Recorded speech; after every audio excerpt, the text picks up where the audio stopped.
So देखो हमारे कल क्वेश्चन नंबर 14 तक क्वेश्चन हो गए थे और अभी हमारे 10 क्वेश्चन बाकी, तो आज मैं 5 क्वेश्चन लूंगा और 5 क्वेश्चन आपको कल भेज दूंगा. Okay fine. बघा पहिला प्रॉब्लेम काय दिलंय तुम्हाला. Pipe close at one end आहे. सगळ्यात पहिले ध्यानात घ्या, पाईप जर का क्लोज ॲट वन एंड असेल तर हार्मोनिक्स जे राहतील सरळ सरळ ऑड हार्मोनिक्स राहतात. ओके, ऑड हार्मोनिक्स म्हणजे 3, 5, 7, 9 अँड सो ऑन. आणि जो फॉर्म्युला राहतो फ्रिक्वेन्सीचा तो असा राहतो, new nth harmonics is equals to n times nu naught, where nu naught is nothing but your fundamental frequency. इथे तुम्हाला 740 हर्ट्ज, 896 हर्ट्ज आणि 1252 हर्ट्ज अशा तीन वेगवेगळ्या फ्रिक्वेन्सी दिल्या. आता ही पहिली फ्रिक्वेन्सी आहे 640 हर्ट्जची, पण ही जी फ्रिक्वेन्सी आहे 640 हर्ट्जची ही नेमकी थर्ड हार्मोनिक्स असेल, फिफ्थ हार्मोनिक्स असेल, सेव्हन्थ हार्मोनिक्स असेल का नाइन्थ हार्मोनिक्स असेल मला माहितच नाही. सो आधी आपण ते काढू की 640 वाली जी आहे ती किती हार्मोनिक्स आहे, जेणेकरून माझ्याकडे सरळ सरळ न्यू एन ची व्हॅल्यू येऊन जाईल, एन ची व्हॅल्यू येऊन जाईल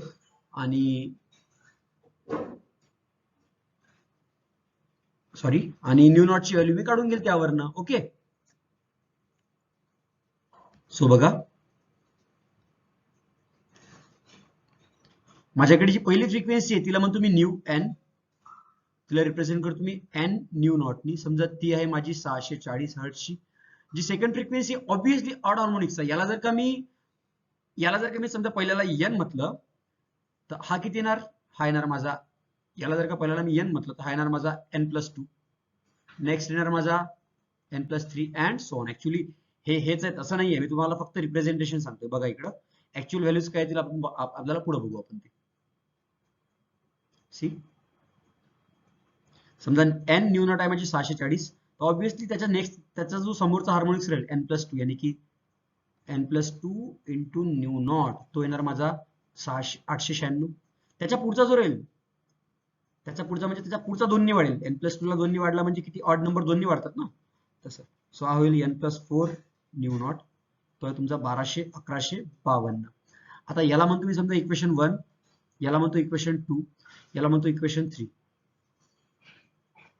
आता जर का मी इक्वेशन 1 ला इक्वेशन 2 ने डिवाइड केलं म्हणजेच काय, एन न्यू नॉट भागेला n+2 nu naught is equal to, मी लिहिलं 640 भागेला 896. असं करू शकतो ना मी, जस्ट डिवाइडिंग इक्वेशन 1/2.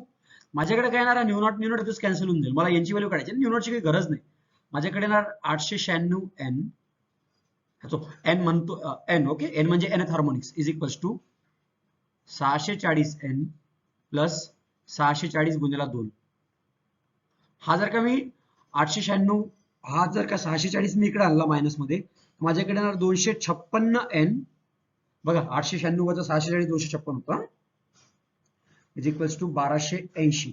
तर माझा एन किती आला बघा रे, 1280 भागेला 256. हा भागाकार करा. हा भागाकार जर का तुम्ही केला तुमच्याकडे किती येणार, मीच करून पाहतो. 1280 भागेला 256, 5. सिमिलरली युअर एन ची व्हॅल्यू आली तुमची 5. You got your N is equals to 5. So from equation 1, what we get? We get n nu naught is equals to 640. म्हणजे काय, 5 nu naught is equals to 640. So nu naught which is your fundamental frequency is equals to 640 भागेला 5. Okay, so तुमच्या new not ची value आली 640 भागेला 5 करा 128. So your nu naught is equals to 128 hertz. Okay, so your fundamental frequency is nu naught is equals to 128 hertz. बघून घ्या, 128 ला 5 ने गुणाकार करा हे येणार, त्याची नेक्स्ट राहणार 7. 128 ला 7 ने गुणाकार करा हे येणार, 128 ला 9 ने गुणाकार करा, 128 चा 9 ने 1152 येणार. सो इट इज युअर 15वा क्वेश्चन संपलेला आहे. पुढचा बघू. A standing wave is produced in a tube open at both ends. The fundamental frequency nu naught, obviously it is equals to V by twice L. Why? because it is pipe, it is tube open at both end. We know the formula for fundamental frequency for tube open at both end. V is equals to nu naught is equals to V by twice L. Fundamental frequency दी है हमें 300 hertz, velocity दी है 340 divided by twice L, so L is equals to 340 divided by 600, okay, which is equals to 0.555667 metre. Okay, calculation कर लो आप, you will get your L is equals to 0.5667 metre.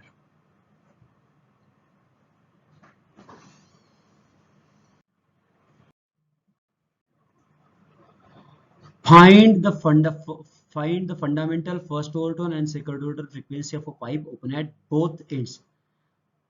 Pipe is open at both ends, so the formula for fundamental frequency is V by twice L.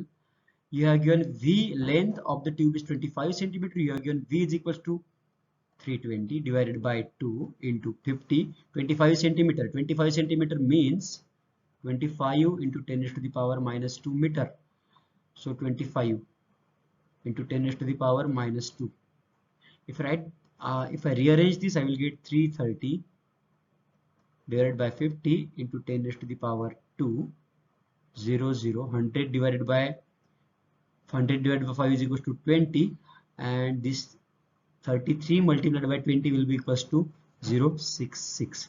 So it is your first fundamental frequency, or sorry, not first fundamental, it is your fundamental frequency. When we talk about first overtone, it is nu 1, it will be equal to twice nu naught. It is also known as second harmonics, so it will be equal to 2 into 6 naught, which is equals to 320 hertz. When we talk about second harmonics, or sorry, second overtone or third harmonics, second overtone, it is nu 2 will be equal to thrice nu naught, will be equal to 3 into 6 naught, which will be equal to 1980 hertz. Okay, so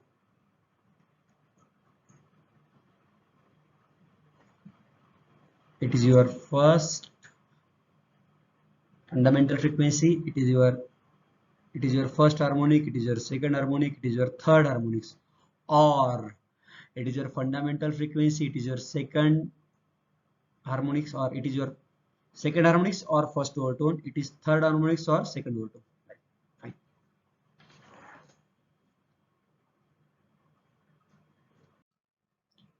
A pipe open at both ends. Okay, see, a pipe open at both ends has a fundamental frequency of 600 hertz. पहिला विषय, pipe is open at both ends, सरळ सरळ लिहून ठेवतो, open at both ends has fundamental frequency nu naught is equals to, सगळ्यात पहिले nu naught आहे मला माहिती आहे, पण nu naught चा फॉर्म्युला मला मी पाहतो काय. The formula for nu naught is equals to V, इथं 1 राहील फंडामेंटल साठी, by twice L, no doubt. आता फंडामेंटल ची फ्रिक्वेन्सी किती दिली आहे मला, ती दिली आहे 600 hertz. Now see, the first overtone of a pipe closed at one end has the same frequency as the first overtone of the open pipe. याचा अर्थ काय, first overtone of closed pipe, first overtone of closed pipe म्हणजे किती, V by thrice L असतं, V by 4L असतं fundamental frequency of closed pipe, आणि first overtone त्याचा म्हणजे तो असतो thrice V by 4L. आता काय विचारतो तो, how long are the two pipes. सगळ्यात पहिला जो pipe open at one end आहे त्याच्या लेंथला म्हणतो मी एल नॉट, आणि जो pipe close at one end आहे त्याच्या एंडला म्हणतो मी एल सी. कंडिशन काय दिली आहे, थर्ड कंडिशन दिली आहे first overtone, third harmonic. Okay, condition दिली आहे first overtone of close pipe म्हणजे काय, फर्स्ट ओव्हरटोन म्हणजे थर्ड हार्मोनिक्स, क्लोज पाईप साठी आहे म्हणून 4LC, is equals to first overtone of open pipe. First overtone of open pipe म्हणजे काय? इथं क्लोज मध्ये काय, क्लोज मध्ये फर्स्ट ओव्हरटोन, क्लोज मध्ये फर्स्ट ओव्हरटोन म्हणजे थर्ड हार्मोनिक. कारण क्लोजच्या फ्रिक्वेन्सी कशी असते, पहिली असते ν/4L, तेच दुसरी असते सॉरी V/4L, तेच दुसरी असते थ्राईस V/4L. इथं काय असतं पण, आणि तेच जर का तुम्ही याच्यात पासाल, सॉरी,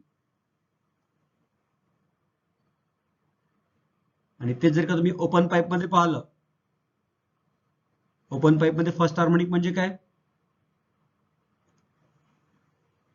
ओपन पाईप मध्ये फर्स्ट हार्मोनिक म्हणजे फंडामेंटल, आणि जो तुमचा फर्स्ट ओव्हरटोन आहे, फर्स्ट ओव्हरटोन म्हणजे तुमचा सेकंड हार्मोनिक. सेकंड हार्मोनिक साठी फॉर्म्युला काय वापरतो आपण, twice V bye twice L. कधी, ओपन साठी. आता मला LC आणि LO काढायचं आहे. सगळ्यात पहिले इथंच बघा, V म्हणजे काय, velocity of sound in air. Velocity of sound in air जी राहते ती नेहमी घ्यायची आपल्याला 330 metre per second. So according to that जर का मी कॅल्क्युलेशन करतो अशा,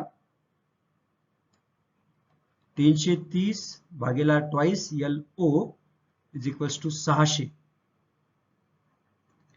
माझ्याकडे येणार LO इज इक्वल्स टू 330 भागेला 1200, कट कट, 33 भागेला 120. कॅल्क्युलेशन जर का केल्या तुम्ही, तुमच्याकडे जर 0.275 मीटर मध्ये, याचाच अर्थ तुमचा जो L ओपन पाईप आहे तो आला तुमचा 27.5 सेंटीमीटर मध्ये. So it is the length of open pipe.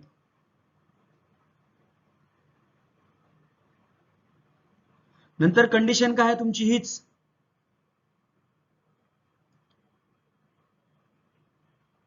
First overtone क्लोजचा is equals to first overtone ओपनचा. बट जो फर्स्ट ओव्हरटोन राहतो क्लोजचा, तो बरोबर तो असतो, त्याला म्हणतो आपण थर्ड हार्मोनिक. त्याची फ्रिक्वेन्सी राहते थ्राईस V/4L. आणि इकडं ओपन साठी फर्स्ट ओव्हरटोन राहतो ट्वाइस V/ट्वाइस LO चा. सिमिलरली इथं बघा, V कट, कारण व्हेलॉसिटी ऑफ साऊंड दोन्हीकडे सेम, 2 कट, उरला काय 3/4 is equals to 1/L 3/4 LC is equals to 1/LO. So तुमचा LC किती झाला, LC किती उरला, सो तुमचा LC is equals to 3/4 LO. LO म्हणजे length of open pipe, but length of open pipe is 27 centimeter, 27.5. Calculation जर काय केलं, तुमचा लेंथ ऑफ क्लोज पाईप येणार 20 किती आला, 20.625 येणार तुमचं सेंटीमीटर मध्ये, कारण इथे 27.5 घेतलंय मी. Okay, so length of close pipe is 20.625, length of open pipe is 27.5. Okay, that's it.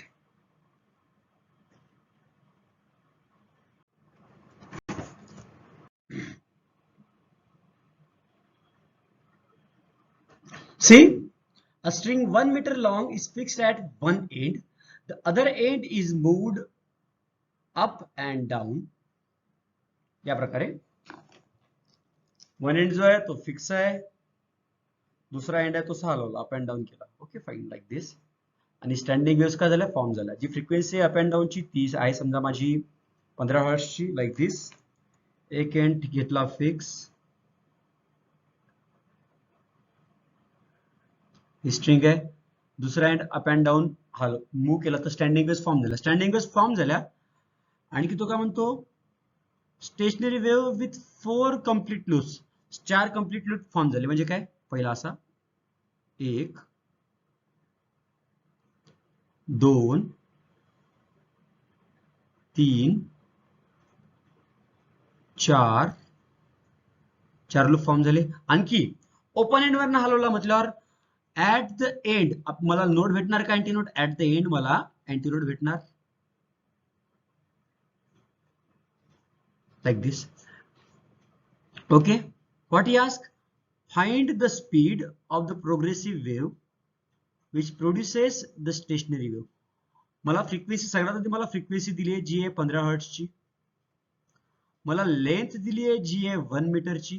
आता बघा इकडं ही जी लेंथ आहे 1 मीटरची, टोटल लेंथ एल, ही इला जर का मी लॅम्बडाच्या फॉर्म मध्ये रिप्रेझेंट केलं तर आपल्याला माहिती आहे ही जी रेड वाली मार्क केली मी, ही झाली कंप्लीट वेवलेंथ लॅम्बडा, झाली 1 lambda. Again it is second lambda and it is lambda by 4. So जी टोटल लेंथ झाली ती झाली twice lambda plus lambda by 4. म्हणजे टोटल लेंथ जी झाली वायरची ती झाली twice lambda plus lambda by 4. Hence the total length of wire is nothing but 9 lambda by 4. Also I know that length is given as 1 meter. So it is 9 by 4 lambda. Hence the wavelength of progressive wave on that string is equals to 4 by 9 meter. I got this wavelength. What I have to find? I have to find speed. I know that speed is always equal to frequency into wavelength. So V is equals to frequency है माझी 15, wavelength है माझी 4 by 9 meter. So velocity of progressive wave येणार माझी 15 चौक 60 भागीला 9. So if you divide 60 by 9, you will get 6.67 meter per second. So it is the velocity. ही जी progressive wave इथं फॉर्म झाल्या अशा प्रकारे याच्या प्रोग्रेसिव्ह वेव्ह फॉर्म झाल्या, त्यामध्ये स्टेशनरी वेव्ह मध्ये त्यांची जी स्पीड आहे ती आहे 6.67 metre per second. Okay, 6.67 metre per second. Okay, बघू पुढचा क्वेश्चन.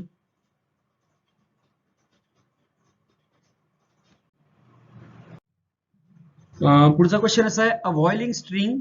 सगळ्यात पहिलं ध्यानात घ्या काय दिलंय, व्हायोलिन स्ट्रिंग.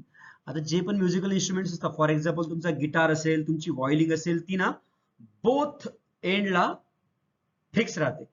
म्हणजे काय, सगळ्यात पहिला विषय आला string, violin fix, violin string vibrates. सगळ्यात पहिलं स्ट्रिंग फिक्स्ड ॲट बोथ एंडचं एक्झाम्पल आहे हे. Okay, with fundamental frequency nu naught दिली तुम्हाला 440 hertz. What are the frequencies of first and second overtone. सगळ्यात पहिला विषय फर्स्ट ओव्हरटोन. फर्स्ट ओव्हरटोन म्हणजे किती हार्मोनिक, सेकंड हार्मोनिक म्हणजे जो मल्टिप्लिकेटिव्ह फॅक्टर येईल, म्हणजे किती आहे, फंडामेंटल फ्रिक्वेन्सीला कितीने मल्टिप्लाय करावं लागेल, 2 नी. फर्स्ट ओव्हरटोन म्हणजे ही जी झाली तुमची, ही झाली फंडामेंटल. फर्स्ट ओव्हरटोन म्हणजे काय, न्यू 1 म्हणजेच काय, twice into nu naught, which is equal to 2 into 240, 2 multiplied by 240 hertz, which will be equal to 880 hertz. Now we have to find second overtone.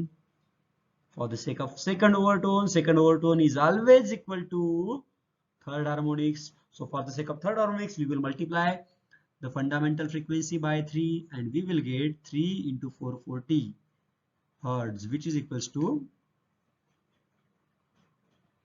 1320 hertz. Okay, you got your, this is your first overtone frequency, this is your second overtone frequency, and it is your answer.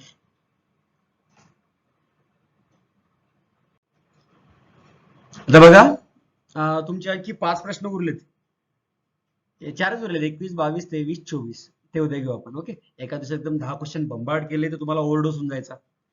So 4 question उद्या पाठवतो. Bye, अभ्यास करा पण.